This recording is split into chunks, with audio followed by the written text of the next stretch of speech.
El multimillonario entró al tribunal con los documentos del divorcio, hasta que llegó su esposa sosteniendo a su bebé, y lo que sucedió. El aire del foro João Mendes Jr., en el corazón palpitante de São Paulo, pesaba con la humedad de una tarde de septiembre y el silencio cargado de historias rotas.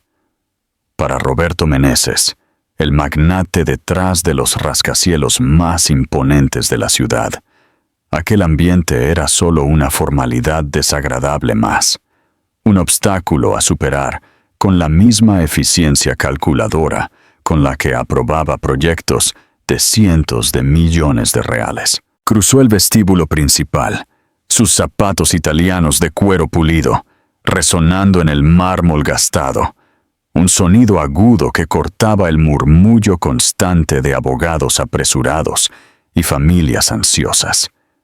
Cada paso era una cuenta regresiva para el final de un capítulo que él mismo se había empeñado en cerrar. En su maletín de cuero no había planos de una nueva empresa, sino los papeles del divorcio, el punto final legal a su matrimonio con Isadora Nogueira. Un matrimonio que comenzó con la promesa de un futuro compartido y terminó en un silencio ensordecedor, lleno solo por el zumbido de correos electrónicos y notificaciones de negocios. Roberto revisó su reloj, un Patek Philippe que valía más que el coche de la mayoría de las personas allí. 14:48, 12 minutos de antelación. La puntualidad era una religión para él, un pilar de control en un mundo caótico. Pero allí, en aquel pasillo laberíntico y mal iluminado, el control parecía una ilusión. Aquello no era una fusión empresarial, era la disolución de una vida. Recordaba vagamente una conversación con su abogado, el Dr. Alan Carr, un hombre pragmático y caro, que mencionó la necesidad de documentación extra a causa del niño. Roberto solo asintió, con la mandíbula tensa. El niño. Así se refería a Bernardo en su propia mente, como un elemento en una lista de tareas pendientes. Una complicación logística. Sabía de la existencia de su hijo, por supuesto. Cada notificación del hospital Albert Einstein, cada cobro del pediatra, cada correo de Isadora con actualizaciones, era debidamente recibido, leído por su asistente y archivado en una carpeta digital llamada Personal Isadora. Una carpeta que nunca abría. La sala 304, juzgado de familia, tenía una puerta de madera oscura que crujió al ser empujada. El interior era decepcionantemente banal. Una iluminación fría de lámparas fluorescentes bañaba el ambiente con una luz pálida, revelando la alfombra desgastada y los muebles de madera oscura que ya habían presenciado demasiados dramas. Su abogado ya estaba en la mesa, organizando una pila de documentos con la precisión de un cirujano. «¡Doctor Meneses!», saludó Alencar con voz neutra. «Listo. Terminemos con esto rápido», respondió Roberto, con la voz más áspera de lo que pretendía. Se sentó, y la única señal de su agitación interior fue el tamborileo impaciente de sus dedos en la superficie pulida de la mesa. El juez, un hombre de unos 60 años, con cabello canoso y una expresión de aburrimiento profesional, carraspeó. Proceso N. Tosandomu Meneses Nogueira, acción de disolución de matrimonio. Fue entonces cuando la puerta de la sala se abrió de nuevo. Un crujido lento y deliberado que, por alguna razón, erizó la nuca de Roberto. No se giró. En negociaciones de alto riesgo, había aprendido a ignorar distracciones, a mantener el foco absoluto en el objetivo. Pero el silencio que siguió a aquel crujido era diferente. Era un silencio denso, cargado de significado. Y entonces, los pasos, suaves, casi vacilantes. Los mismos pasos que Isadora daba en las madrugadas, intentando no despertarlo cuando él por fin llegaba a casa, después de una teleconferencia con inversores en Dubái.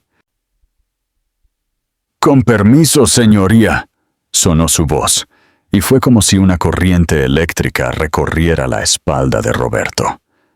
«Pido disculpas por el retraso». Él se giró, y el mundo se detuvo. Isadora estaba parada en la entrada, su silueta enmarcada por la luz del pasillo. Pero no estaba sola. En sus brazos, acurrucado en una manta azul claro que realzaba el color miel de sus ojos, estaba un bebé, un niño de 5 meses, con un mechón de pelo oscuro y rebelde, y ojos que eran una copia inconfundible de los suyos. El mismo gris acero que intimidaba a consejos de administración y aniquilaba a competidores. El bebé, Bernardo, estaba despierto.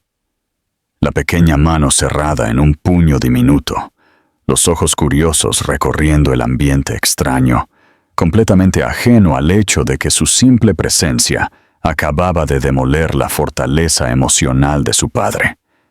La respiración de Roberto se quedó atrapada en la garganta. No era la sorpresa. Sabía de Bernardo desde el día en que el resultado positivo del test de embarazo apareció en su correo electrónico, reenviado por Isadora, con una única frase: «Necesitamos hablar». El shock era por verlo. Verlo por primera vez. Era como mirarse en un espejo que no reflejaba solo sus facciones, sino cada elección, cada omisión, cada acto de indiferencia que lo había llevado hasta ese momento exacto. Los ojos de Isadora encontraron los suyos a través de la sala. No había rabia en ellos, lo que de alguna manera lo hacía infinitamente peor. Había solo una resignación tranquila, la aceptación de quien ya lo había esperado todo, y ahora no esperaba nada más. El juez levantó la mirada de los papeles, su expresión cambiando de hastío a una atención cautelosa. «Señora Nogueira, no se me había informado de la presencia de un menor en la audiencia de hoy». «A mí tampoco, señoría», respondió Isadora, con voz firme, mientras acomodaba a Bernardo en el otro brazo, con la fluidez de quien aprendió a hacer todo con una sola mano. Pero la niñera tuvo una emergencia y no podía posponer esta audiencia de nuevo. Las palabras lo golpearon como un puñetazo. ¿Cuántas veces había pospuesto? ¿Cuántas veces la había hecho reorganizar su vida en torno a su agenda, solo para que su asistente, la eficiente e impersonal Vanessa, llamara en el último minuto con una excusa sobre una reunión inaplazable? Roberto Meneses construyó un imperio siendo el hombre más fuerte en cualquier sala. Pero allí, en esa sala de tribunal fría e impersonal, observando a la mujer que una vez amó sostener al hijo que nunca se molestó en conocer, se dio cuenta de que todo su poder, toda su fortuna, no significaban absolutamente nada. Las dos personas más importantes de su vida estaban a pocos metros de distancia, y para ellas, él era solo un extraño. Un extraño con el mismo apellido y los mismos ojos. El silencio en la sala de audiencias se estiró como un hilo de acero, tenso y a punto de romperse. El juez, Dr. Matos, se quitó las gafas de lectura y las puso sobre la pila de expedientes.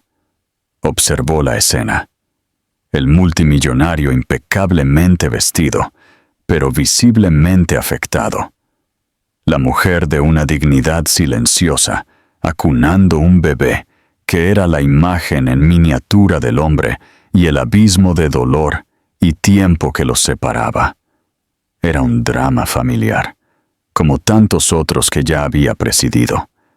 Pero había algo allí, una corriente subterránea de tragedia y oportunidad que lo hizo dudar. «Dadas las circunstancias», dijo finalmente, con la voz resonando en el silencio, «y la presencia del menor, que altera fundamentalmente la naturaleza de esta discusión, Declaro un receso de 20 minutos. Sugiero que las partes usen este tiempo para conversar.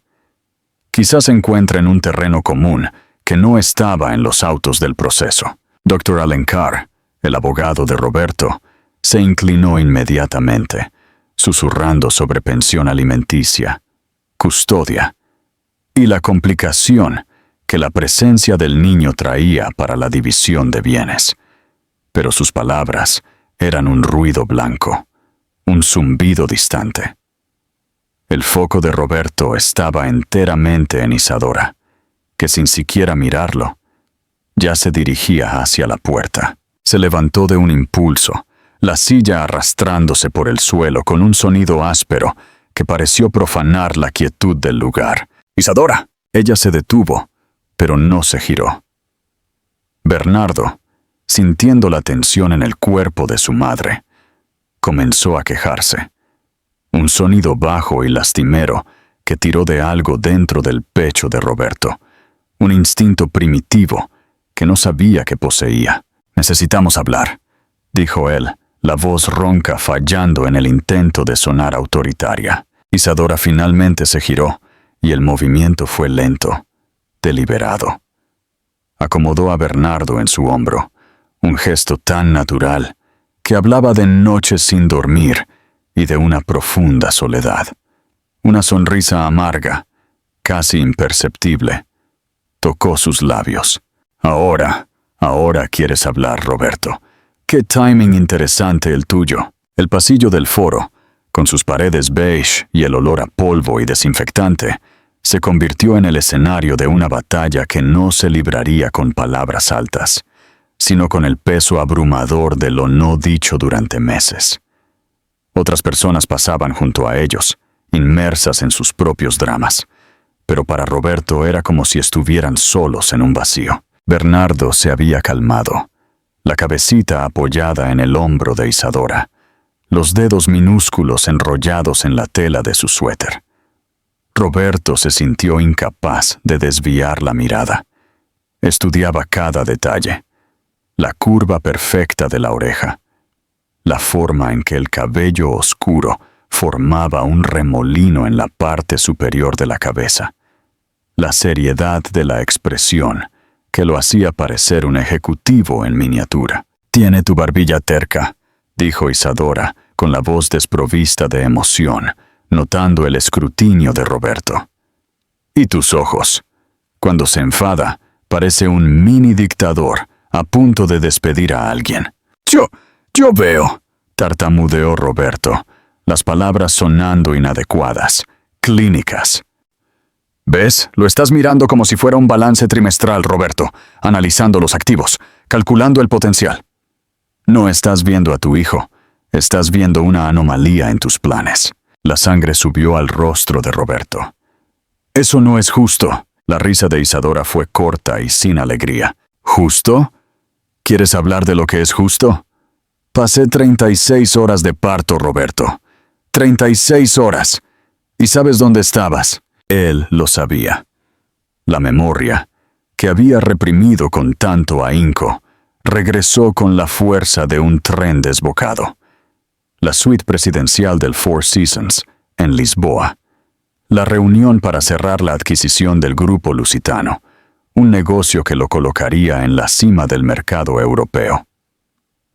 Recibió la llamada del hospital a las 2 de la mañana, hora local. Silenció el teléfono, diciéndose a sí mismo que el parto podría llevar días, que tomaría el próximo vuelo. Pero luego vino la llamada de emergencia de un socio, un problema con las cláusulas, una amenaza de cancelación. «Lisboa», susurró, la palabra saliendo como una confesión. «Lisboa», confirmó ella, con la voz cortante. «Cerrando un negocio que tu equipo de 20 personas podría haber finalizado. Mientras tu hijo nacía.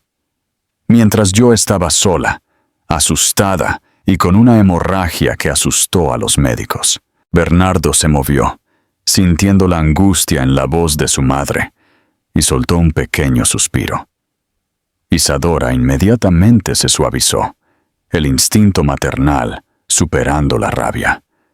Besó la parte superior de su cabeza, murmurando palabras de consuelo que Roberto no pudo escuchar. La ternura de ese gesto, un acto de amor tan puro e inconsciente, rompió algo dentro de él.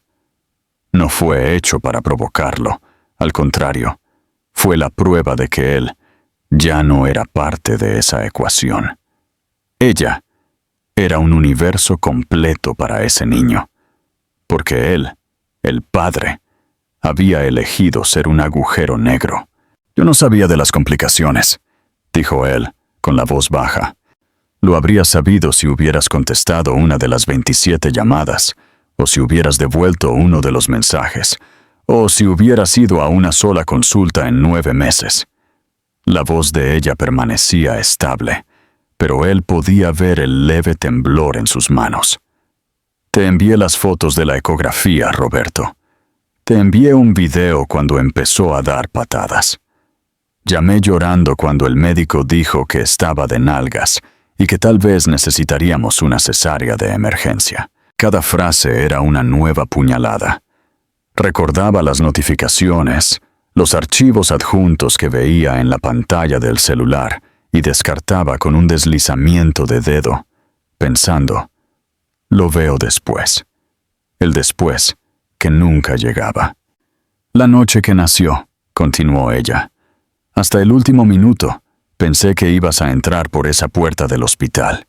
Incluso después de todo, una parte estúpida de mí creía que, a la hora que realmente importaba, aparecerías. Roberto quiso defenderse, quiso hablar de la presión, de los plazos, de la responsabilidad que sentía por sus miles de empleados.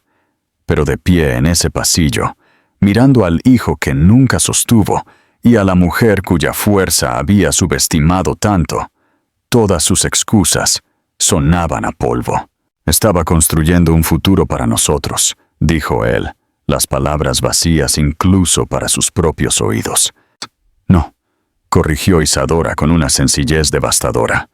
Estaba construyendo un imperio para usted. Nosotros éramos solo un elemento en su lista de espera, aguardando pacientemente un hueco en su agenda. Un guardia de seguridad del foro pasó, su radio crepitando con códigos indescifrables, y el sonido pareció devolverlos a la realidad. Isadora miró a Bernardo, que se había dormido en su hombro, el pequeño puño todavía apretado en su suéter. Cuando levantó los ojos hacia Roberto de nuevo, algo había cambiado. La rabia había dado paso a un cansancio profundo. No estoy tratando de castigarte, Roberto. Solo me cansé de ser invisible. La frase lo golpeó con la fuerza de una revelación, porque era verdad. En algún punto del viaje, había hecho que las dos personas más importantes de su vida desaparecieran. No por maldad, sino por el crimen mucho más sutil y cruel de la indiferencia. Y ahora, con los papeles del divorcio esperando una firma, se dio cuenta de que estaba a punto de hacer que su invisibilidad fuera permanente y legal, continuando exactamente donde paramos, sumergiéndonos aún más en la tensión del pasillo y en las consecuencias de las elecciones de Roberto. La frase de Isadora, «Solo me cansé de ser invisible», flotó en el aire pesado del pasillo, más demoledora que cualquier grito o acusación. Invisible. La palabra resonó en la mente de Roberto, desmantelando la imagen que tenía de sí mismo, la de un arquitecto de destinos, un hombre que construía el futuro. Él no construía. Él borraba. Borraba a su esposa, a su hijo, a su propia vida fuera de las salas de reunión. El receso de 20 minutos concedido por el juez se había transformado en una eternidad en aquel pasillo, un purgatorio de mármol y luz fría, donde Roberto era forzado a enfrentar el fantasma de sus propias decisiones. Miró a Bernardo, dormido en el hombro de Isadora, una pequeña vida que respiraba ajena al terremoto que su simple presencia había causado. El niño era la prueba viva y palpitante de un mundo entero que había sucedido sin él. Invisible, repitió Roberto, la voz un susurro ronco. Nunca quise que te sintieras así. Isadora soltó un suspiro, no de impaciencia, sino de un agotamiento que parecía venir del alma. Nunca quisiste muchas cosas, Roberto. Nunca quisiste perder una oportunidad de negocio. Nunca quisiste parecer débil ante un competidor. Nunca quisiste delegar una decisión crucial. El problema es que, para garantizar todo lo que no querías perder, renunciaste a lo único que deberías haber protegido. Nosotros. Ella lo encaró, y por primera vez en meses, él vio una chispa de la mujer de la que se había enamorado. No la figura resignada de la sala de audiencias, sino una mujer de una fuerza feroz, forjada en el fuego de la decepción. ¿Tienes alguna idea de lo que es pasar una madrugada entera cronometrando contracciones sola, con el celular en la mano, esperando que suene, sabiendo que la persona al otro lado del mundo está más preocupada por las cláusulas de un contrato que por el nacimiento de su propio hijo? La memoria de Lisboa volvió a atormentarlo, pero esta vez con detalles que él se había obligado a olvidar.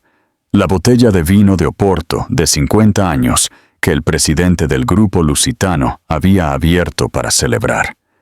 El brindis por el futuro. Su futuro. Mientras tanto, a 8.000 kilómetros de distancia, su futuro, el verdadero, luchaba por venir al mundo.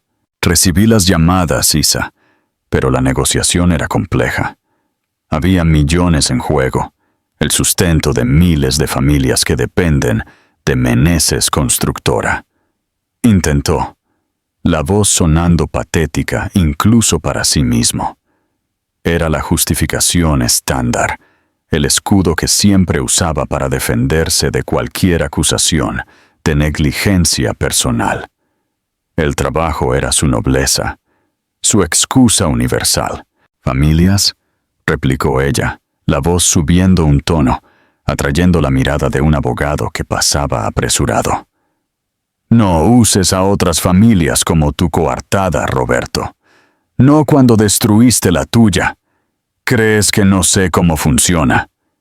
Tienes un equipo de los mejores ejecutivos del país. Alencar, Sofía, Ricardo, cualquiera de ellos podría haber asumido. Pero no confías en nadie. Necesitabas estar allí. Necesitabas la victoria, el crédito, la foto en el periódico de economía. Necesitabas ser el héroe de tu imperio, incluso si eso significaba ser el villano de tu propia historia. Cada palabra era un clavo siendo martillado en su ataúd de excusas. Quería argumentar, decir que no era tan simple, que la presión era inmensa, pero la verdad en su mirada lo desarmaba. Ella lo conocía mejor que nadie, incluso mejor que él mismo. ¿Y las consultas?, continuó ella, la voz ahora temblando de un dolor contenido. Olvida Lisboa por un segundo. ¿Y los meses anteriores, la primera vez que escuchamos latir su corazón? Grabé el sonido y te lo envié. Respondiste con un emoji de pulgar hacia arriba. Un emoji, Roberto, para el sonido del corazón de tu hijo. La consulta en la que descubrimos que era un niño. Te llamé emocionada y dijiste, «Genial, Isa, pero ¿podemos hablar después? Estoy a punto de entrar en una reunión importante». La reunión nunca terminaba, ¿verdad? El mundo de los negocios nunca se detiene, pero el embarazo tiene un fin. La infancia tiene un fin. Y te lo estabas perdiendo todo. Él se encogió. Recordaba el emoji. Recordaba la llamada. En aquel momento, parecieron interrupciones triviales en días repletos de decisiones que valían fortunas. Ahora se daba cuenta de que eran invitaciones a un mundo mucho más valioso, que él había rechazado repetidamente. «Te envié fotos de mi barriga creciendo», dijo ella, con la voz embargada. «Quería que formaras parte, incluso a distancia. Quería que vieras la transformación, que sintieras que él se estaba volviendo real. Nunca comentaste ninguna de ellas. No sé si siquiera las abrías. Él las abría, por un segundo, antes de archivarlas. Las miraba con una mezcla de pavor y distanciamiento, como si estuviera viendo la vida de otra persona. Era más fácil tratar todo como un proyecto futuro, algo para lidiar cuando tuviera tiempo. Pero el tiempo, ahora lo entendía, no era un recurso que se acumulaba, era un río que pasaba, y él estaba parado en la orilla, viendo cómo todo se iba. La peor noche, continuó Isadora, y su voz bajó a un susurro conspiratorio, como si compartiera un secreto terrible. Fue cerca de un mes antes de que naciera. Me desperté con un dolor fuerte. Llamé a la doctora Helena y ella me dijo que fuera al hospital, que podría ser un parto prematuro. Conduje hasta allí sola, a las 3 de la mañana. Me quedé 5 horas en observación, sola, rezando para que no fuera nada, para que él estuviera seguro. ¿Y dónde estabas tú? En una conferencia en Dubái, dando una charla sobre visión de futuro y legado. ¿Qué legado, Roberto? ¿Edificios de hormigón y cristal? Ellos no van a sostener tu mano cuando seas viejo. No van a llamarte papá. La imagen de ella, sola en la madrugada, conduciendo al hospital, embarazada y con miedo. Fue la que finalmente lo quebró. La armadura de racionalizaciones, de excusas sobre trabajo y responsabilidad, se resquebrajó y se deshizo en polvo. Él no era un capitán de la industria, era un cobarde, un hombre que huía de la intimidad, del compromiso real, de la vulnerabilidad que la paternidad exigía, escondiéndose detrás de la fachada impenetrable de hombre de negocios. Yo, empezó, pero no había nada que decir. Un lo siento sonaría como un insulto, una palabra demasiado pequeña para un error tan gigantesco. Miró el rostro de Isadora, las líneas de cansancio alrededor de sus ojos, que no estaban allí un año antes. Miró a Bernardo, que se movió en el sueño, haciendo un pequeño sonido con los labios. Ese niño era un milagro que él había tratado como un inconveniente. Convertiste a nuestra familia en un pie de página en tu agenda corporativa, Roberto, dijo ella, verbalizando el pensamiento que acababa de formarse en la mente de él. Un elemento a marcar, posponer, delegar a tu asistente. Y me cansé de luchar por un espacio en tu vida. Así que me detuve. Me enfoqué en crear un espacio seguro para él. Un mundo donde no necesitaría competir con una hoja de cálculo de Excel por el amor de su padre. El guardia de seguridad del foro se acercó a ellos con cautela. Señores, el receso está casi al final. El juez solicita su regreso a la sala de audiencias. La realidad volvió como un puñetazo en el estómago. La sala, el divorcio, la firma final. Estaba a minutos de formalizar su ausencia, de transformar su fallo como esposo y padre en un documento legal. Miró a Isadora, a su hijo en sus brazos, y un pánico diferente a cualquier crisis empresarial se apoderó de él. No era el miedo a perder dinero o poder. Era el miedo aterrador y absoluto a perder todo lo que realmente importaba. A mirar atrás, dentro de 20 años, y ver solo el contorno vacío del hombre que podría haber sido, del padre que nunca se convirtió. No podía permitir que esa firma fuera el punto final. Tenía que ser una coma, una pausa, una oportunidad, por pequeña que fuera, de intentar reescribir el siguiente párrafo. Cuando regresaron a la sala 304, el aire parecía aún más enrarecido. Roberto sentía las miradas de su abogado y del juez sobre él, pero su atención estaba clavada en Isadora, que se había sentado en la silla junto a su abogada, acunando a Bernardo, que ahora se quejaba, empezando a despertar. El juez Matos carraspeó, listo para retomar el proceso. Bien, espero que el receso haya sido productivo. Si las partes están listas, podemos proceder con los términos de la disolución. Ah, señoría. Roberto lo interrumpió, la voz sorprendentemente firme. Todos en la sala se giraron hacia él.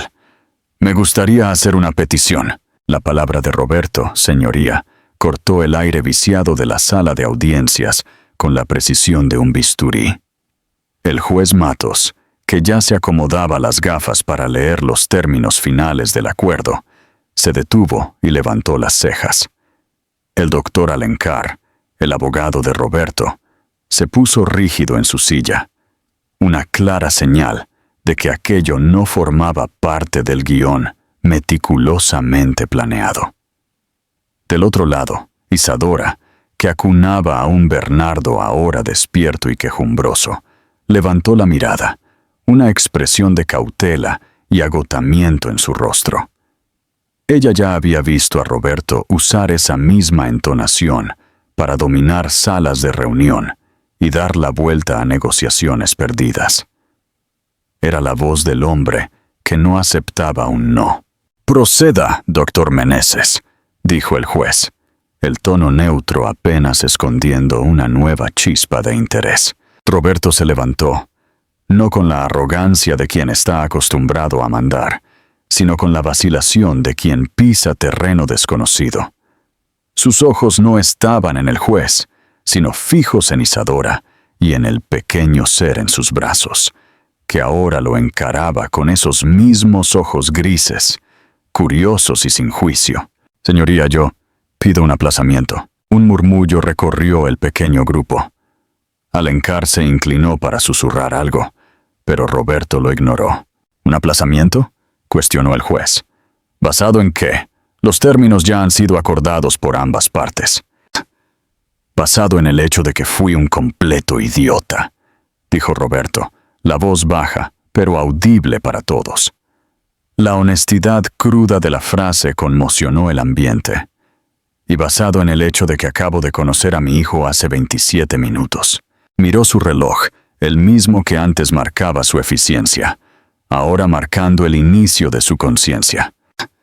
«Pasé los últimos 5 meses tratando su existencia como un elemento secundario en mi vida.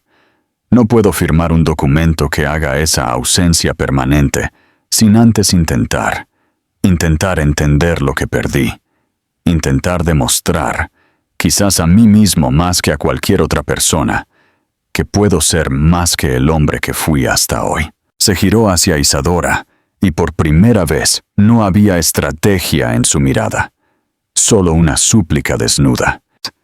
«Pido 30 días, un mes, antes de cualquier decisión final sobre custodia, visitas o el fin de nuestro matrimonio. Un mes para aprender». El silencio que siguió fue profundo. Isadora lo miraba, el rostro una máscara indescifrable. Ella ya había escuchado promesas antes, promesas de «voy a bajar el ritmo, este es el último gran proyecto. Después de esto tendremos más tiempo». Todas resultaron vacías. ¿Por qué esta sería diferente? El juez Matos, un hombre que veía lo peor de los dramas humanos a diario, observó el intercambio con una sabiduría cansada. Se dirigió a Isadora. «Señora Nogueira, la decisión de aceptar esta petición es suya. El proceso puede seguir como estaba planeado, si así lo desea». El peso del mundo pareció recaer sobre los hombros de Isadora. Miró a Bernardo, que, indiferente a la tensión, estiró una manita hacia Roberto, un gesto instintivo, tal vez solo un reflejo, pero que en ese momento pareció cargar un significado inmenso. Suspiró, un sonido que contenía meses de soledad y una chispa de esperanza que odiaba sentir. 30 días, dijo, la voz poco más que un susurro, pero firme. Pero que quede claro, Roberto, esto no es un juego, no es una negociación, no habrá prórroga. Son 30 días para que usted aparezca, de verdad. Si en algún momento siento que esto es solo otra de sus estrategias para ganar, llamo a mi abogada y terminamos con esto en el mismo instante. Entendido, dijo Roberto, sintiendo un alivio tan abrumador que sus piernas flaquearon. No había ganado. Solo había ganado una oportunidad de no perderlo todo para siempre. Al día siguiente, Roberto no fue al rascacielos de Meneses Constructora, en Faria Lima. En su lugar, su coche de lujo, un Audi negro blindado, se detuvo frente a una tienda de artículos infantiles en la calle. Un oasis de colores pastel y objetos blandos en medio de las boutiques de diseño. Entró en la tienda a las 10 de la mañana, vestido con un traje que costaba más que el inventario de muchos estantes, y se sintió más desubicado que en cualquier reunión con inversores extranjeros. Una vendedora sonriente se acercó. «Dígame, señor, ¿busca un regalo?» «Necesito todo», dijo Roberto, la frase saliendo torpemente. «Para un niño, 5 meses». La vendedora parpadeó confundida. «¿Todo como qué, señor? ¿El ajuar completo?» «Todo como en... nada. No tengo nada». Sintió la necesidad de explicar, la vergüenza ardiendo en su rostro. «Soy el padre. Y yo... estuve ausente. Necesito empezar de cero». La expresión de la vendedora cambió de profesional a comprensiva. Era una mujer mayor, con ojos amables que parecían decir que él no era el primer, ni sería el último padre perdido en cruzar aquella puerta. Durante las siguientes 2 horas, Roberto fue guiado por un universo desconocido de biberones anticólicos, chupetes ortopédicos, pañales de diferentes tallas, cremas para la dermatitis, móviles musicales y cunas que se transformaban en camas. Él, que negociaba contratos de miles de millones con un frío análisis de datos, ahora escuchaba atentamente sobre la importancia de un colchón con la densidad correcta y la diferencia entre un mameluco de algodón pima y uno de algodón egipcio.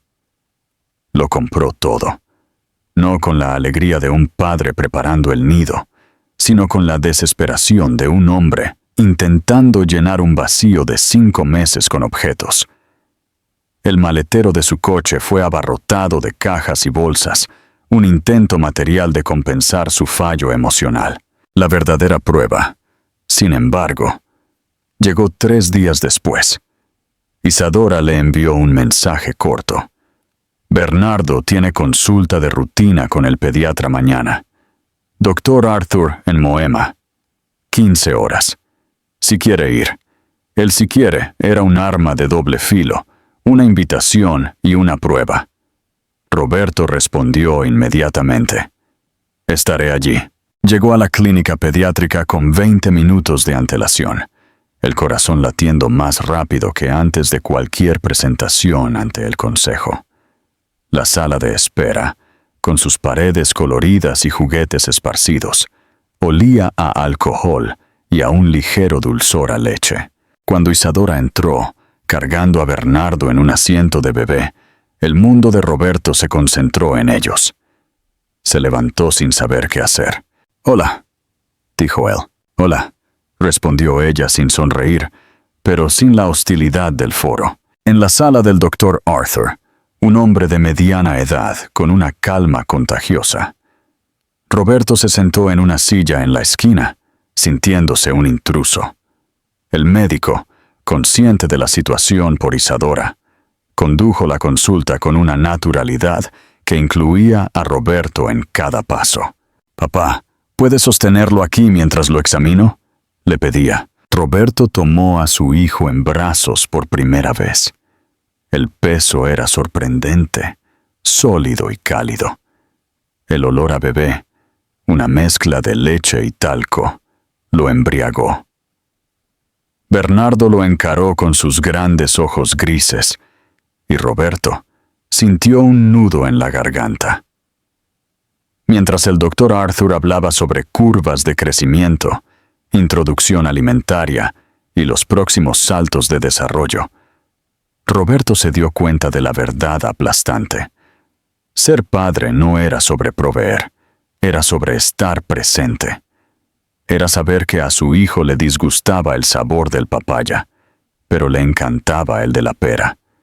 Era saber que dormía mejor con el sonido de ruido blanco. Era conocer las pequeñas cosas que formaban la gran cosa, que era la vida de su hijo. Detalles que Isadora dominaba y que para él eran un idioma extranjero. Lo más importante en esta fase para su desarrollo emocional, dijo el doctor Arthur al final, mirando directamente a Roberto, es la previsibilidad. Es que él sepa que puede contar con las personas que lo aman. La presencia vale más que cualquier regalo caro. La frase resonó en su mente hasta el sábado siguiente, el día que Isadora, con reticencia, accedió a dejarlo pasar algunas horas solo con Bernardo. Ella llegó a su apartamento gigantesco e impersonal en Vila Nova Conceição, un lugar decorado por un diseñador famoso, pero que no tenía alma. Le entregó el bebé y un bolso que parecía contener lo suficiente para una expedición al Ártico. Los biberones están en la nevera. Solo hay que calentarlos al baño María. Suele tomar una siesta alrededor del mediodía. Si llora mucho, puede ser cólico. Y si entras en pánico, te llamo, completó Roberto. No, dijo ella, sorprendiéndolo. Solo sosténlo fuerte. Cántale. Su voz es la misma que la mía. Él la reconocerá. A veces, todo lo que necesitan es saber que no están solos. Y entonces ella se fue. El silencio que se instaló en el apartamento fue el más fuerte que Roberto jamás había oído. Él y su hijo se encararon. Bernardo, sentado en una alfombra de actividades que Roberto había comprado, lo miró con una curiosidad solemne. Roberto, sentado en el frío suelo de mármol, se sentía un impostor. Entonces, comenzó él, sintiéndose un idiota por hablar con un bebé. ¿Qué hacemos ahora? Como si entendiera, Bernardo estiró los bracitos e hizo un sonido burbujeante. Roberto, sin saber qué hacer, tomó un sonajero colorido y lo agitó. Bernardo rió. Una risa genuina, un sonido de campanas que llenó el apartamento estéril con más vida que cualquier fiesta que él hubiera dado allí. Roberto rió también, sorprendido. Agitó el sonajero de nuevo. Y de nuevo.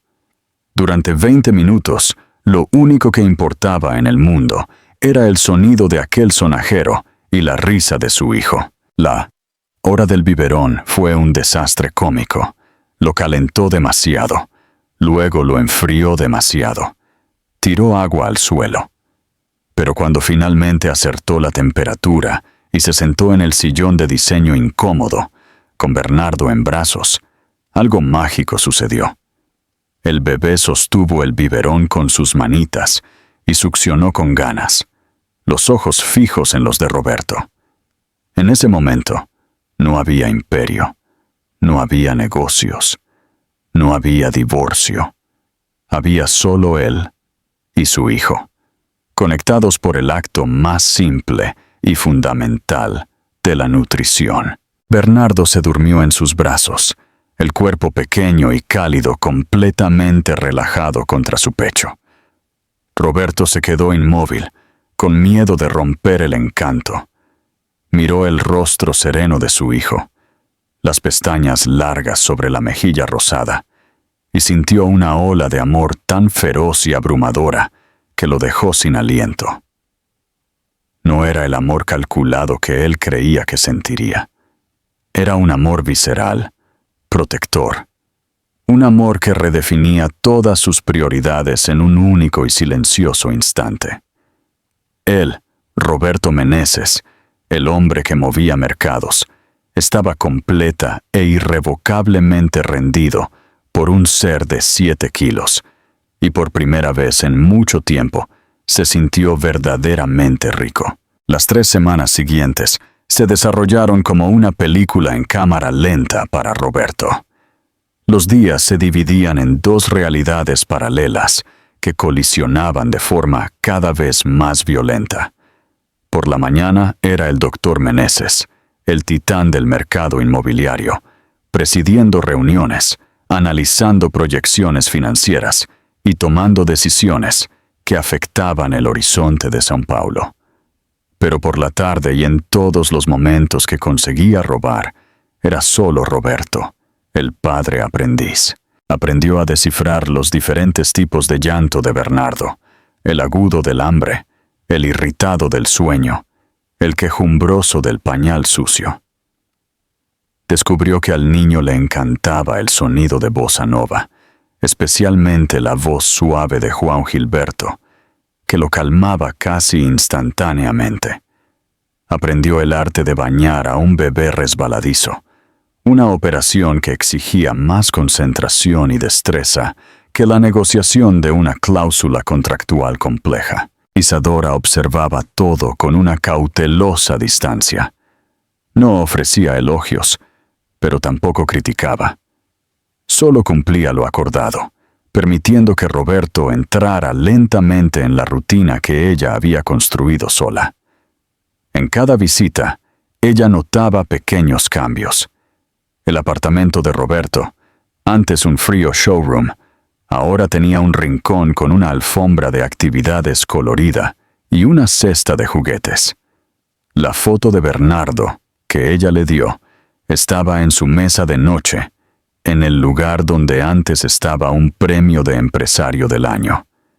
Eran migajas, ella lo sabía, pero eran migajas de un hombre que nunca antes se había permitido dejar que nada más allá del trabajo invadiera su espacio sagrado. Él estaba intentando. La pregunta que la atormentaba era, ¿por cuánto tiempo? La vida de Roberto estaba hecha de crisis y oportunidades inaplazables. Era cuestión de tiempo hasta que una de ellas surgiera y pusiera a prueba aquella nueva y frágil dedicación. La prueba llegó un martes lluvioso, en forma de una llamada de Nueva York. Era Mark O'Donnell, el CEO de uno de los mayores fondos de inversión del mundo, un hombre que Roberto venía cortejando desde hacía casi un año, para un proyecto monumental, un complejo multiusos que rediseñaría un área entera de la zona sur de São Paulo, un negocio valorado en más de $1.000 millones. «¡Roberto, amigo mío!». La voz de O'Donnell sonó expansiva a través del altavoz del coche. Roberto estaba de camino al apartamento de Isadora para buscar a Bernardo para su día. «Tengo buenas noticias». El consejo dio luz verde. Están emocionados, pero quieren verte. Quieren escuchar la pasión por el proyecto de Boca do Cavalo, como decimos por aquí. Reunión final el jueves en nuestra oficina en Manhattan. Si cerramos, firmamos el viernes. El jet del fondo está a tu disposición. El viejo Roberto habría sentido una ola de adrenalina pura. Habría dicho, «Estaré allí», antes incluso de que O'Donnell terminara la frase. Habría llamado a su asistente, mandado preparar las maletas, cancelar todos los otros compromisos.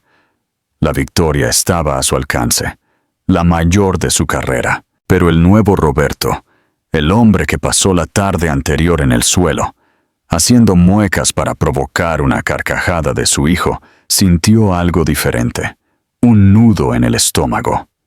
Jueves. Era su día con Bernardo. Tenían planes que, para el resto del mundo, eran insignificantes. Ir al acuario de São Paulo. Isadora había comentado que Bernardo se quedaba hipnotizado por los colores y movimientos de los peces en un video. Roberto quería ver los ojos de su hijo brillar ante un tanque de verdad. «Mark, eso es fantástico», dijo Roberto, la voz cuidadosamente neutra, mientras el paisaje gris de Marginal Pinheiros pasaba por la ventanilla. «Pero el jueves es imposible para mí». Hubo un silencio al otro lado de la línea, tan profundo que Roberto pudo escuchar el zumbido del aire acondicionado de su coche. «¿Imposible?», repitió O'Donnell, la incredulidad clara en su voz. «Roberto, estamos hablando del Proyecto Horizonte, el mayor negocio de tu vida. ¿Qué podría ser más importante? ¿Qué podría ser más importante?». La pregunta resonó en la mente de Roberto. Un año atrás, la respuesta sería nada. 6 semanas atrás, la respuesta sería nada. Pero ahora, la imagen que vino a su mente no fue la de un contrato firmado o un apretón de manos victorioso. Fue la imagen de Bernardo, con sus 5 meses de vida, descubriendo el mundo. Fue la promesa silenciosa que se hizo a sí mismo de no perder más ninguno de esos momentos de descubrimiento. «Tengo un compromiso inaplazable el jueves, Mark», dijo Roberto, la decisión solidificándose en su voz. «¿Un compromiso personal?» «¿Personal? Cancela», dijo O'Donnell, con la naturalidad de un hombre que creía que todo tenía un precio o podía ser pospuesto. «Roberto, el consejo solo estará reunido el jueves. Es ahora o quizás nunca. Pueden enfriarse, buscar otros socios». La amenaza velada flotó en el aire. El viejo Roberto habría cedido. Habría racionalizado que podría compensar a Bernardo después. Que ese negocio garantizaría el futuro de su hijo por generaciones. Pero estaba empezando a entender que el futuro que Bernardo necesitaba no era financiero. Era un futuro con un padre. Un padre que cumplía sus promesas, incluso las pequeñas. Especialmente las pequeñas. «Entonces tal vez sea nunca, Mark», dijo Roberto. Y las palabras lo sorprendieron tanto como deben haber sorprendido a O'Donnell. «Puedo enviar a mi director de operaciones, Ricardo. Conoce el proyecto tan bien como yo y es un negociador brillante. Yo participaré por videoconferencia para la presentación inicial, pero no puedo estar allí personalmente. Mi palabra final es esa». Estaba arriesgándolo todo. La reputación, el negocio, la credibilidad. Estaba rompiendo la regla número 1 de su propio manual de éxito.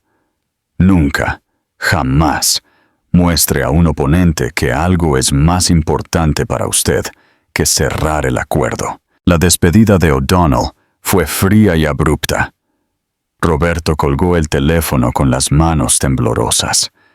No se sentía victorioso. Se sentía aterrorizado. Pero por debajo del terror había una corriente subterránea de algo nuevo. Integridad. Había tomado una decisión. No con base en lo que era más lucrativo o estratégico, sino con base en el hombre que quería convertirse. Cuando se lo contó a Isadora, esa misma tarde, mientras observaba a un Bernardo fascinado por un tanque de peces payaso en el acuario, esperaba escepticismo.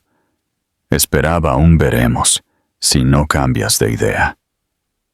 En su lugar, ella solo lo observó por un largo momento, los ojos buscando algo en el fondo de los suyos. «¿O'Donnell te llamó?», preguntó ella, recordando el nombre que él mencionaba con tanta frecuencia en el pasado. «Sí, no estaba contento». «¿Y tú?», preguntó ella, la voz suave. «¿No estás arrepentido?». Roberto miró a Bernardo, que golpeaba su manita en el cristal, balbuceando de excitación hacia los peces coloridos. Miró el brillo en los ojos de su hijo, un brillo que dinero alguno en el mundo podría comprar. «No», dijo él. Y la verdad de esa única palabra lo llenó con una paz que no sentía hacía años. «Por primera vez, siento que estoy exactamente donde debería estar». Isadora no dijo nada. Solo extendió la mano, y por un breve instante, sus dedos tocaron los de él, sobre el carrito de bebé. no fue un gesto de reconciliación ni de perdón. Fue más simple y quizás más significativo. Fue un gesto de reconocimiento. Ella estaba viendo que tal vez, solo tal vez, el cambio que tanto había deseado y por el que tanto había sufrido estaba finalmente empezando a suceder. Él no podía borrar los errores del pasado, pero en aquel día lluvioso de São Paulo, frente a un tanque de peces, Roberto Menezes eligió su presente, y al hacerlo, comenzó a construir un futuro completamente diferente. Esa noche, llegó la noticia. Ricardo, su director, llamó desde Nueva York. La reunión había sido tensa. El consejo de O'Donnell estaba decepcionado con la ausencia de Roberto. Aplazaron la decisión. El negocio estaba en el limbo, en riesgo. El viejo Roberto habría entrado en pánico. Se habría culpado. Pero el nuevo Roberto solo agradeció a Ricardo el esfuerzo y dijo: «Hicimos lo mejor que pudimos, ahora vámonos a casa». Colgó el teléfono y fue a la habitación de invitados, donde montaron la cuna de Bernardo. Miró a su hijo dormido, el pecho subiendo y bajando en un ritmo tranquilo, y supo con una certeza que trascendía cualquier balance financiero, que no importaba lo que sucediera en Nueva York. Él ya había cerrado el negocio más importante de su vida. La noticia del casi colapso del acuerdo con el fondo de O'Donnell se esparció por los pasillos de Menezes Constructora como un incendio. La ausencia de Roberto en la reunión crucial en Nueva York era el único asunto en los cafés y en las conversaciones de pasillo. Para una empresa construida sobre la imagen de su líder omnipresente e implacable, aquello era más que un rumor. Era un temblor sísmico. La convocatoria para una reunión de emergencia del Consejo Administrativo no fue una sorpresa. Fue una inevitabilidad. El lunes siguiente, Roberto entró en la sala de reuniones del piso 13, un espacio panorámico con vistas a la ciudad que él había ayudado a moldear. El aire estaba cargado de una tensión palpable. Sentados alrededor de la inmensa mesa de jacarandá, estaban los guardianes de su imperio. Otavio Drummond, un banquero de inversiones de la vieja guardia, que fue el primero en apostar por Roberto. La elegante y perspicaz Beatriz Lacerda, heredera de una fortuna industrial y la voz de la razón en el consejo. Y otros 5 ejecutivos e inversores, cuyas expresiones variaban de la preocupación a la hostilidad declarada. «Roberto», comenzó Otavio sin rodeos, tan pronto como la puerta se cerró. «Necesitamos una explicación. ¿Qué diablos pasó en Nueva York? Mark O'Donnell me llamó el fin de semana. Estaba furioso. Dice que demostraste un desprecio chocante por el negocio». Son palabras de él. Roberto permaneció de pie, las manos en los bolsillos, una postura relajada que contrastaba violentamente con la atmósfera de la sala. No iba a sentarse, no iba a ponerse en la misma posición defensiva de siempre. «Lo que sucedió, Otavio, es que tenía un compromiso», dijo él, la voz tranquila. «¿Un compromiso?», replicó uno de los consejeros más jóvenes, un tiburón del mercado financiero llamado Casio. «Un compromiso de $1,000 millones. Fue lo que tiraste por la ventana. Supimos que era un compromiso personal. ¿Qué tipo de compromiso personal vale más que el mayor proyecto en la historia de esta empresa?» Roberto caminó lentamente hasta la ventana, mirando la ciudad allá abajo. Los edificios que antes le parecían trofeos, ahora parecían solo edificios. El tipo de compromiso que si lo perdía, no podría ser recuperado en el próximo trimestre fiscal, dijo él, girándose para encararlos. «Pasé el día con mi hijo». Un silencio aturdido se apoderó de la sala. «Hijo». La mayoría de ellos ni siquiera sabía que Roberto tenía un hijo. Su vida personal era una caja negra. Beatriz Lacerda, que siempre había tenido un instinto agudo para las corrientes humanas detrás de los números, se inclinó hacia adelante. Roberto, entendemos la importancia de la familia, pero ciertamente podría haberse pospuesto. Podrías haber llevado a tu hijo a Nueva York. Hay soluciones. No, Beatriz, no las hay, dijo Roberto. La solución no es encajar a mi familia en los intervalos de mi trabajo. La solución es construir una vida donde mi trabajo no devore a mi familia. Y es por eso que convoqué esta reunión. No solo para explicar lo de Nueva York, sino para proponer un cambio fundamental en la forma en que esta empresa y yo operamos. Tomó una tableta de la mesa y proyectó un documento en la gran pantalla de la pared. El título era simple y chocante. Meneses Constructora 2.0. Un nuevo paradigma de liderazgo. Lo que seguía era una herejía para el mundo corporativo que habitaban. Roberto proponía una reestructuración completa de su propio papel. Estaba delegando la autoridad final sobre todas las negociaciones por debajo del 502 millones a un comité liderado por Ricardo, su COO. Estaba recortando sus viajes internacionales en un 80%, limitándolos a situaciones absolutamente críticas e insustituibles. Estaba instituyendo una política de desconexión digital para toda la empresa, prohibiendo correos electrónicos y llamadas de trabajo después de las horas laborales y los fines de semana, excepto en emergencias genuinas. Y lo más chocante de todo, estaba proponiendo un programa de inversión en calidad de vida, incluyendo licencia de paternidad extendida, guardería subsidiada en el edificio de la empresa y horarios de trabajo flexibles. «Esto es un suicidio corporativo», dijo Casio, levantándose. «Estás proponiendo que quitemos el pie del acelerador mientras nuestros competidores tienen el motor al máximo. ¿Flexibilidad? ¿Desconexión? Eso es para startups de Silicon Valley, no para una constructora que trata con hormigón y política. ¿Te has vuelto loco?» «Por el contrario, Casio, nunca estuve tan cuerdo», respondió Roberto impasible. «Durante 15 años, construí esta empresa basándome en mi sacrificio personal y exigí, silenciosamente, el mismo sacrificio de todos los que trabajan aquí. Creé una cultura de agotamiento, donde el éxito se mide por el número de horas que pasas lejos de tu familia. ¿Y sabes lo que descubrí?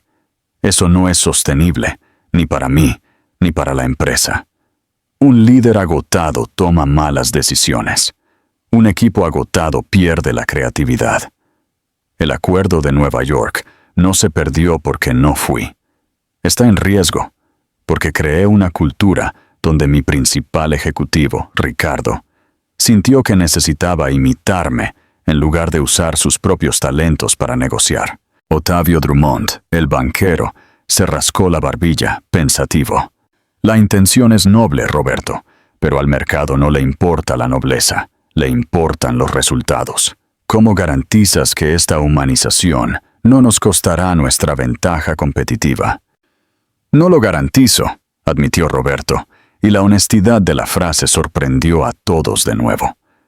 Es un riesgo, pero apuesto a que un equipo descansado, motivado y feliz, que siente que la empresa se preocupa por su vida fuera de aquí, producirá mejores y más innovadores resultados a largo plazo que un equipo que vive al límite del agotamiento.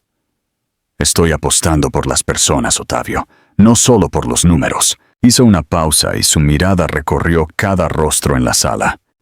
Y voy a hacer esto con o sin mi título. Esta es la dirección que voy a tomar en mi vida. Si el consejo decide que esta dirección no es compatible con el cargo de CEO, lo entenderé. Pueden removerme. Pero no voy a sacrificar más mi oportunidad de ser padre en el altar de esta empresa. Prefiero vender mi participación y construir edificios de juguete en el suelo de la habitación de mi hijo a perder un día más de su vida. La declaración final flotó en el aire como una bomba. No estaba pidiendo permiso. Estaba declarando sus términos. Estaba poniendo en juego su propia presidencia, el imperio que construyó de la nada, por algo que ellos no podían cuantificar en una hoja de cálculo: la paternidad. Beatriz Lacerda fue la primera en romper el silencio. «Yo ya perdí un matrimonio por esta industria», dijo ella, la voz sorprendentemente personal. «Y vi a mi padre, el fundador de la empresa que heredé, tener un ataque al corazón en su mesa a los 58 años. Tal vez tenga razón. Tal vez la locura no sea cambiar, sino continuar por el mismo camino y esperar un resultado diferente». La discusión que siguió fue la más acalorada en la historia del Consejo. Pero la posición de Roberto era inquebrantable. No estaba negociando. Estaba informando.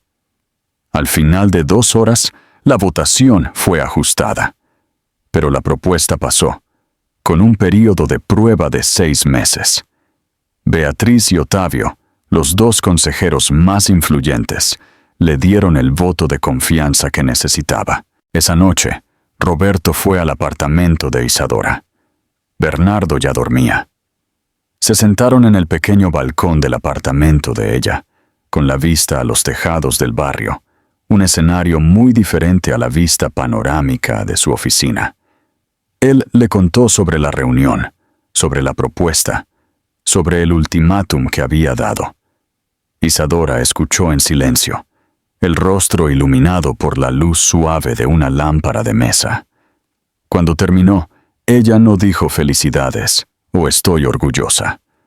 Solo lo observó con una intensidad que lo hizo sentirse completamente expuesto. «El hombre del que me enamoré», dijo ella, la voz baja, «era un arquitecto soñador que quería construir casas bonitas para que la gente viviera. En algún lugar del camino, se perdió y se convirtió en un empresario que solo quería construir edificios más altos que los de los demás». Hizo una pausa y una pequeña sonrisa, la primera sonrisa genuina que él veía en meses, tocó sus labios. «Creo que ese arquitecto tal vez todavía esté ahí, debajo de todos esos trajes caros». En ese momento, bajo el cielo de São Paulo, Roberto no se sentía como un CEO que acababa de arriesgar su imperio. Se sentía como un hombre que acababa de encontrar el camino de vuelta a casa.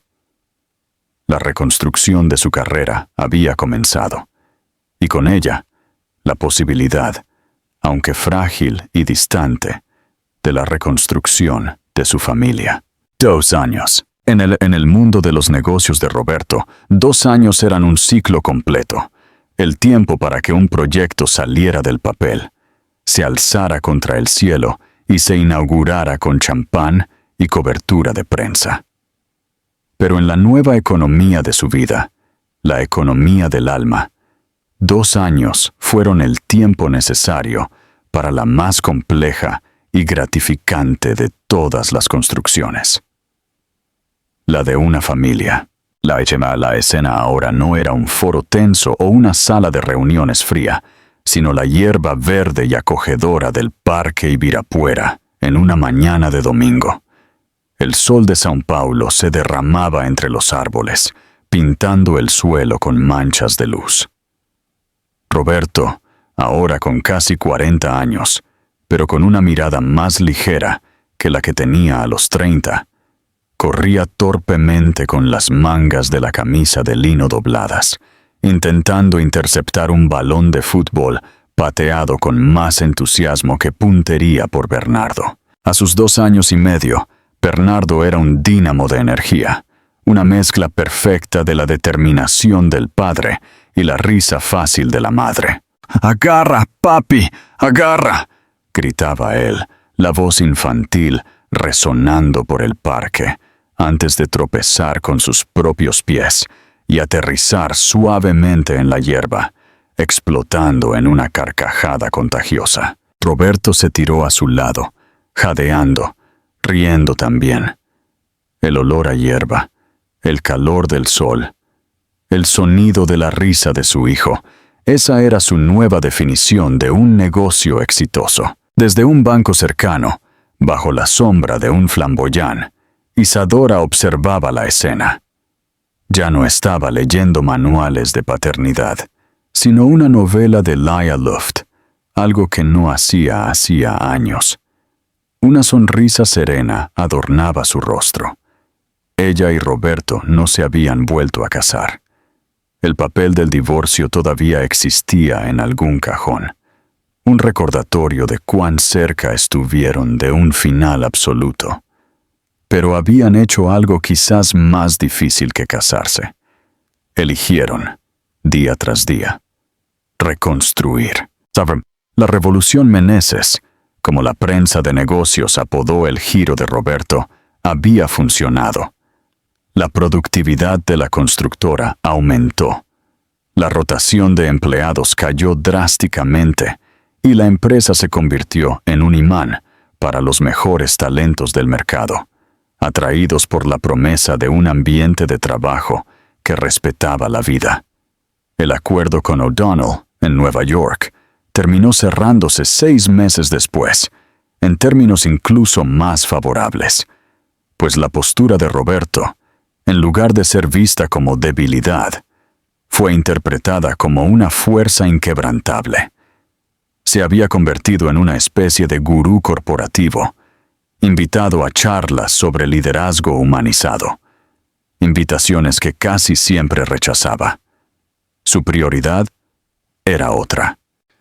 «Pausa para la hidratación, Timmy», llamó Isadora, abriendo una pequeña bolsa térmica y sacando una botella de agua de coco para Bernardo y una de agua para Roberto. Mientras Bernardo bebía su agua de coco, sentado en el regazo de Roberto, señaló al cielo. «Papi, ¿el edificio que hiciste?» Señalaba a uno de los rascacielos de Meneses Constructora, que se destacaba en el horizonte de São Paulo. Roberto siguió el dedo de su hijo. Años atrás, habría inflado el pecho de orgullo. Habría dicho: «Sí, hijo, papá construyó aquello», pero su perspectiva había cambiado. «Sí, hijo, papá ayudó a construir, pero ¿sabes cuál es mi construcción favorita?» Bernardo lo miró con curiosidad. «¿Cuál?» «Esta de aquí», dijo Roberto, haciéndole cosquillas en la barriga a su hijo, que se retorció en una carcajada deliciosa. «Este desorden nuestro aquí en la hierba. Esto vale más que todos los edificios del mundo». Ya no vivían en apartamentos separados. Hace aproximadamente 1 año, compraron una casa en un barrio arbolado con un patio lo suficientemente grande para que Bernardo corriera. No era el ático de cristal de Roberto, ni el pequeño y acogedor apartamento de Isadora. Era un espacio nuevo, un territorio neutro, donde podrían construir nuevos recuerdos, sin los fantasmas de los antiguos. Los fines de semana, la rutina era sagrada. Paseos en bicicleta por el parque, helado en la panadería de la esquina, donde el dueño ya conocía a Bernardo por su nombre. Almuerzos de domingo en casa de la madre de Isadora, donde Roberto, el ex multimillonario ausente, ahora era solo el yerno, que finalmente aprendió a llegar a tiempo. «¿Sabes de qué me acordé hoy?», dijo Isadora más tarde, mientras caminaban de la mano, con Bernardo dormido en el carrito. «¿De qué?», preguntó Roberto. «De aquella audiencia en el foro, de tu rostro cuando me viste entrar con él. Parecía que habías visto un fantasma». Roberto sonrió, una sonrisa melancólica. «No era un fantasma, era mi futuro que estaba a punto de tirar por la borda. A veces, todavía me despierto en medio de la noche y pienso en lo que habría pasado si no hubieras entrado por esa puerta, si la niñera no hubiera tenido esa emergencia. Yo habría firmado ese papel, Isa, y mi vida hoy estaría vacía. Un montón de logros que no significan nada. Pero entré», dijo ella, apretando su mano, «y pediste 30 días. Y lo más importante, hiciste que cada uno de ellos valiera la pena. El perdón no vino con un gran gesto. sino que fue tejido en el día a día. En las noches en que Roberto se levantaba para cuidar de Bernardo, cuando tenía fiebre. En las mañanas en que preparaba el café para que Isadora pudiera dormir un poco más. En la forma en que ahora escuchaba, no solo con los oídos, sino con el corazón. Había aprendido que el amor no era un sentimiento pasivo, sino un verbo activo, una elección diaria. Esa noche, después de acostar a Bernardo, leyendo por 10ª vez la historia de un dragón que solo quería hacer amigos, Roberto e Isadora se sentaron en el balcón de su nueva casa.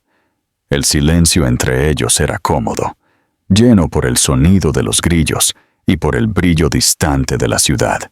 «¿Qué estás pensando?», preguntó ella, una pregunta que se había convertido en un ritual entre ellos. Roberto miró al cielo estrellado. «Estaba pensando en la riqueza. Pasé la vida entera midiendo la riqueza en ceros, en mi cuenta bancaria, en el valor de mis acciones, en la altura de mis edificios. Yo era un multimillonario que vivía en la miseria emocional». Se giró hacia ella, los ojos brillando con una sinceridad que aún la desarmaba. «Hoy lo entiendo. La verdadera fortuna no es lo que acumulas, es lo que te niegas a perder. Son los momentos, el primer paso de tu hijo, su risa cuando haces una mueca, el sonido de su respiración durmiendo en la habitación de al lado, el toque de la mano de la mujer que amas en la tuya. Esos momentos, ellos son la única moneda que realmente importa al final». Desde dentro de la casa llegó un sonido bajo. Bernardo, en su sueño, murmuró una palabra clara. «Papi». Roberto cerró los ojos, saboreando el sonido. No era el aplauso de un consejo o el cierre de un negocio. Era el sonido de un universo entero, diciendo que él pertenecía a ese lugar. Roberto Meneses, el hombre que casi lo pierde todo, había finalmente entendido. No necesitaba construir rascacielos para tocar el cielo. Solo necesitaba arrodillarse en el suelo para jugar con su hijo. Y en ese gesto simple, encontró una riqueza mucho más allá de cualquier medida.